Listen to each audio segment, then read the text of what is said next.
What's up everybody, AnimeX here, and in this video, I'll be starting a new What If series. And, as the title and thumbnail suggests, I'll be talking about what I think would happen if Naruto had a Zanpakuto.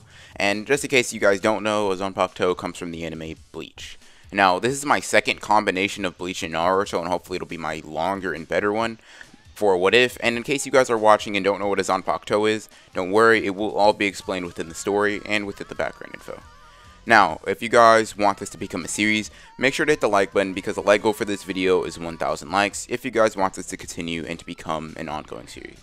Anyways, as usual, I'll be giving some background info onto the story, then jump into the material itself. So, without further ado, let's get started.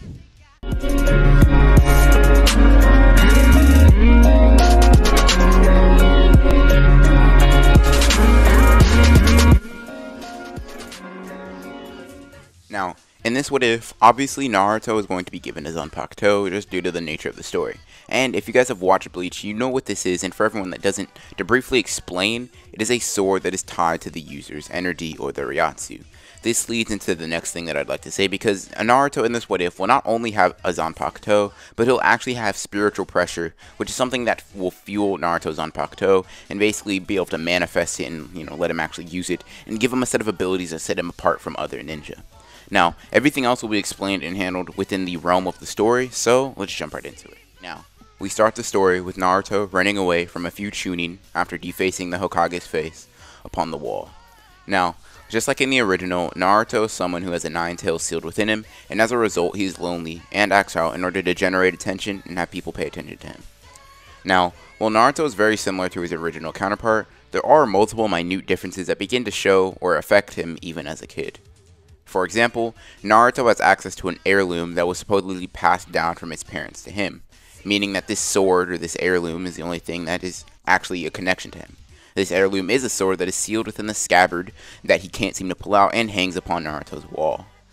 The next thing that displays itself in, the next difference that it displays itself in this chase by the Chunin level ninja. For some reason, whenever Naruto finds himself in an unfavorable position, his body reacts by, for some reason, filling up with energy, amping his speed and strength to a level well beyond the normal level of someone of his age. This happens very rarely, but the increase when it does happen is massive enough to give Naruto a burst of speed that even allows him to outspeed Chunin in terms of their running speed, which is an impressive feat in and of itself. After Naruto arrives home from this chase, he walks into his house, exhausted from running away. Before he goes to sleep, however, he does his usual ritual of trying for about 5 minutes to unsheath the heirloom that lays upon his wall. Naruto grabs the handle and the end of the sheath and starts pulling at the two ends with all of his might to unsheath the sword, but just as Naruto expected and as experienced for his whole life, the sword will not budge for some reason. Stupid sword. Naruto then puts the sword back up on his wall and jumps into bed after putting on his pajamas and eating some night ramen. As Naruto drifts off to sleep, he stares at his ceiling and, for a second, sees something pass through his ceiling and into his room. Naruto blinks hard and then it's gone, and then just turns over, thinking that as he started to drift off, Naruto's dreams are starting to affect reality. After this, Naruto closes his eyes and goes into a deep sleep. The next day, Naruto gets up, throws on his normal clothes, eats a bowl of ramen in the morning, and then grabs his sheathed sword, straps it to his back, and rushes out to his home, heading towards the academy for the day, where everyone passes on to become a genin. When Naruto does arrive, he gets side-eye glances from almost everyone, who thinks of Naruto as a failure who walks around with a weird sword. An odd combination, to say the least. After a bit of time passes, and everybody's basically gone up to show their skills, Naruto's turn comes up, and it's actually his turn to go up and display the ability to make 3 doppelgangers. Naruto generates the very minute amount of chakra that he actually possesses, and tries to make a clone, although he can't even make a clone as bad, or when he tries to, he makes one that's even worse than the one he made in the original, leading to Iruka failing him and Mizuki prompting him to steal the scroll of sealing that lies within the Hokage's office. Now, Naruto, of course, wanting to pass and wanting to continue on, decides to do this because he wants to become a genin and continue to rise within the ranks in order to get stronger and eventually become Hokage. Now, when Naruto enters the Hokage's office at night, he rushes into the place that Mizuki directed him to go. As Naruto looks around, he finds the scroll of sealing, and just when he's about to grab it and run off, he sees something else within the area that catches his eye. A smaller scroll that has 2 gold things on the end of its basically thing, ready to unfurl it whenever. Basically, this scroll has his name on the seal on it that keeps it, shut. Naruto grabs the seal and puts it in his pocket as he rushes off with both of them rushing into the forest. Quickly before reading the scroll of sealing, he looks at the one that is supposed to be delivered to him, or at least the one that has his name on it. Naruto then removes the seal that's on it and unfurls the scroll. When Naruto does this, he feels a massive burst of energy leave the scroll as it rustles some leaves within the woods as well. Naruto then starts reading the scroll, and Naruto's eyes start to widen as he scrolls down. Just to see if he read that correctly, he reads it again, this time aloud. To Naruto Uzumaki, my son, if you are reading this scroll, this means that you are finally ready to understand why you were different from everyone else within the village. Me and your mother, if you are reading this, are dead, but before we died, we sealed the Nine-Tails Fox within you using the Reaper Death Seal. Now, those who are touched by the Reaper's hand and survive are ones who will be gifted with a different form of energy, spiritual pressure. Then, Naruto continues to unfurl the scroll as he looks down and sees a bunch of words. Shikai, Bankai, Kido, Shunpo. What is all this? Then, the final sentence that Naruto finds is this. If you want to finally unlock your powers, slam the blade's hilt into the seal below my words. Just as Naruto finishes the scroll, he senses someone near him and hides the scroll in one of his pockets. Mizuki then appears on top of the tree and looks down at Naruto, who is looking up to him. Thank you, Naruto. Because of you, I could take this scroll and leave the village without a problem. For your ignorance and idiocy, I thank you. Mizuki then throws a massive shuriken at Naruto. Naruto's body refuses to move when this is thrown at him due to fear holding him in place. But just when the shuriken is about to connect to his body, just like in the original, Iruka appears in the way, getting stabbed in the back in order to save Naruto. Go, Naruto, get out of here. Naruto grits his teeth when he hears this. No, sensei, I can fight now. Iruka is confused by this, but Naruto then unfurls the scroll that he lays it down and hits it onto the ground. He then slams his hilt of his sword that he always carries around with him into the scroll, and when he does, a massive aura envelops Naruto's body. Naruto then grabs his sword by the hilt and unsheathes the sword. And when this happens, Naruto's body explodes with power.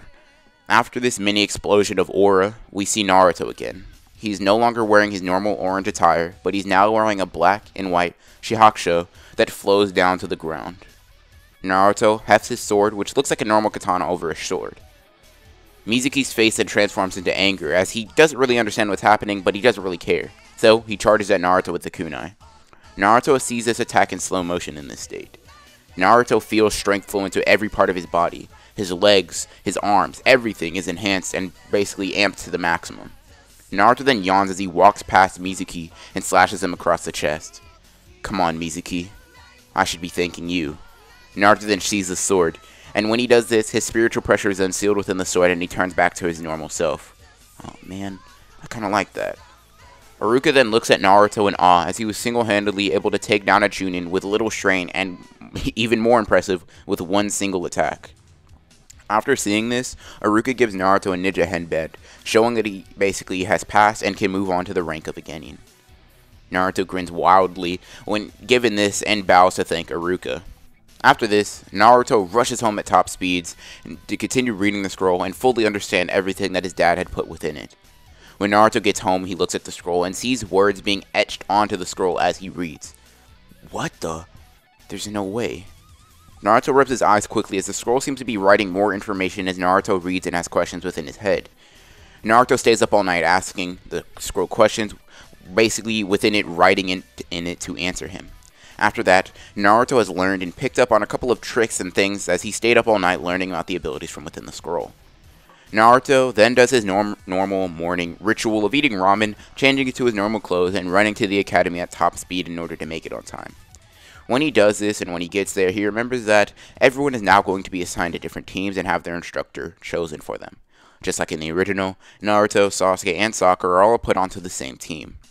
This annoys Naruto, seeing as how he doesn't really like Sasuke's snobbish and arrogant attitude, seeing, he doesn't really like that. Arrogance is annoying. Anyways, after the teams are all put together, Naruto and the rest of his new team head out onto the building.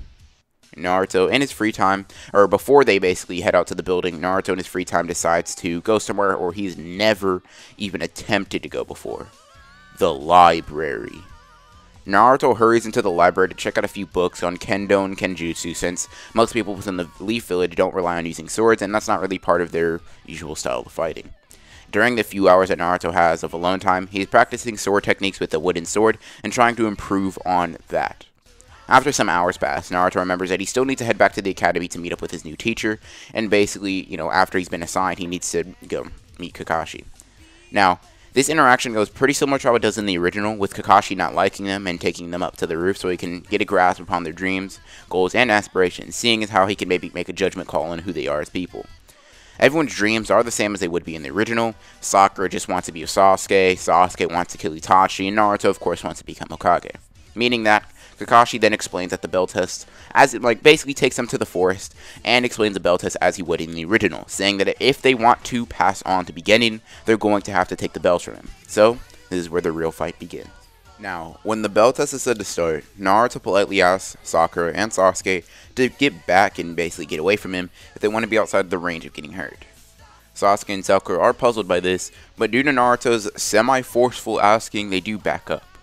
Naruto then unsheathes his Zanpakuto, and with this unsheathing, his spiritual pressure explodes out, even more violently than it did in the first time when he unleashed his power.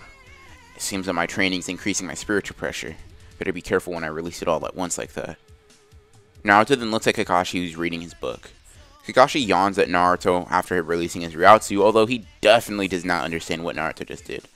I suggest that you all fight me with the intent to kill if you plan on getting the bells from me. Naruto then starts stretching as he is preparing. Kakashi, I suggest that you put the book away before I attack. Kakashi looks at Naruto, knowing that goading him will provoke him on attacking wildly. Or at least from what Kakashi's heard from Iruka, Naruto is that type of person. Why would I bother putting my book away against the weakest genin in all of the academy? Naruto grips his sword harder and speaks again. Put the book away, sensei. Naruto then disappears from Kakashi's vision and appears behind him, then slices. Before I make you put it away. As Naruto continues his slice, Kakashi ducks underneath this and leaps away from Naruto. Even though Naruto sees his attack as a complete failure, he was able to cut Kakashi with his first attack, making him bleed slightly just above the eye. Kakashi then grimaces as he opens his book once more. What was that about making me put the book away? Cause from the looks of it, I still have my book. Naruto then gets angry and grabs his sword with both hands, and then slices from a distance. Kakashi wonders what Naruto hopes to accomplish from there, but the shockwave from this slash then cuts Kakashi's book in half, which annoys Kakashi since he was just getting to the good part of it. Alright then, let's see what you got, Naruto. Naruto then disappears as Kakashi disappears from Naruto's vision as well, and slams his leg into Naruto's head, sending him flying to the ground, which creates a large amount of dust and debris upon impact. Naruto then jumps straight up out of the dust cloud into the air. What does he hope to do from that height? Kakashi wonders this as Naruto flies high into the air and decides to use the one trick that he was able to get down last night when he was training with the scroll. He gathers his spiritual pressure underneath his feet, making a solid foothold, and he leaps off of it, essentially giving Naruto a way to run or maneuver within the air. Now, this technique surprises Kakashi as there is no jutsu equivalent to what Naruto just did. Chakra control wouldn't allow you to cling onto the air, and, seeing as how Naruto isn't using it, Kakashi is quite confused. As Naruto leaps at Kakashi, he stores an ungodly amount of energy within the sword, hoping to crash right down through Kakashi's defenses, if he puts up any. However, Kakashi doesn't even move or put up any defense, which makes Naruto stop his attack, thinking that if he fully unleashed it on Kakashi without him moving, he'd probably kill him. Naruto is then kicked in the face by Kakashi, after Kakashi realizes that Naruto is trying to hold back. Come on, Naruto, I told you from the beginning. Attack me like you were trying to kill me, or you will not get these bells. Naruto then spits out some blood and grips his sword tighter. Alright then, Kakashi, I'll give it all I've got. Naruto then summons all the spiritual pressure that he has, and he rushes at Kakashi, surpassing his initial dash that even caught Kakashi off guard, and this allows him to slice at the string between Kakashi and the bells, although Naruto's slice lacks precision to actually hit such a small target, and even though he actually outsped Kakashi just for a short period, he runs out of spiritual pressure and collapses to the ground. After this, the rest of the bell test goes the same way as it would have originally. Sasuke fails to get the bells single-handedly, and Sakura gets one-shotted by Genjutsu. After this, Kakashi scolds them on not using teamwork, and after initially failing them, the team shows a shred of teamwork, which allows Kakashi to pass them and start with the formation of Team 7. And that, everybody, is where I'm going to end Part 1 to the What If Naruto and the Zanpakuto series. Now, I hope you guys did enjoy the video. It's, one of the only types of, Bleach slash Naruto what ifs that I've like combined. So if you guys do have like, you know, some comments, some type of some pointers you think I should be able to do, like combining the lore a little bit better, I'd be glad to hear that type of feedback down below. Also, I don't know how the series is going to do on the channel. Don't know how many of you guys that are on, like, have subscribed to me that, like, actually watch Bleach. But hopefully there's a good amount of it. So, for all of you that do want this series to continue, make sure to hit the like button. Get this to 1,000 likes if you guys want this to continue as just, like, a series that I decide to continue on. You know, depending on how you guys feel about it, you know, this can turn into a series similar to the Andre What If in popularity. Although I don't think that will be the case. Anyways, I'll leave links to my social media down below in case you guys want to interact with me on a more personal level. Include my Discord, that includes my Instagram, Twitter, all that kind of good stuff down below. And as always, guys, this is AnimeX, hoping that you enjoyed the video. Signing off.